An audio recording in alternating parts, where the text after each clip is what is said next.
Pemerintah Kabupaten Pali menggelar apel gabungan dalam rangka Idul Adha. Ratusan personil gabungan mengikuti apel yang digelar di Simpang 5 Talang Ubi yang dipimpin oleh Kepala Dinas Perhubungan Kabupaten Pali, Sunardin.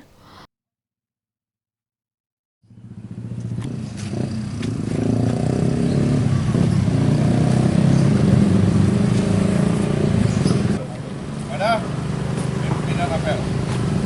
Hormat! Hormat!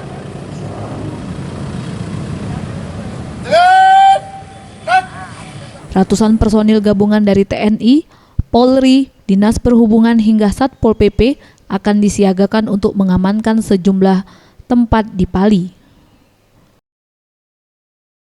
Kita menekankan untuk ketertiban lalu lintas, kemudian keamanan untuk masyarakat, tujuannya untuk masyarakat. Jadi kita bersinergi dengan instansi yang terkait, terutama di pihak kepolisian, dari Brimob, dari TNI, dan Pol PP, serta masyarakat. Posko ini sampai selesai. Ya.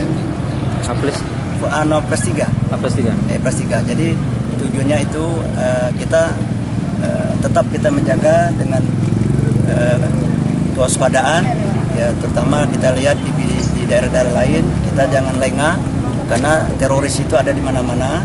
Apapun yang bentuknya itu kami bekerjasama dengan Polri, dengan TNI.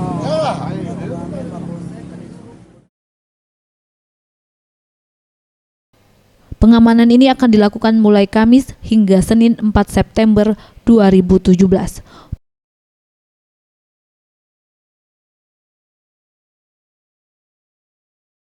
Boris Simbolon, Sriwijaya TV.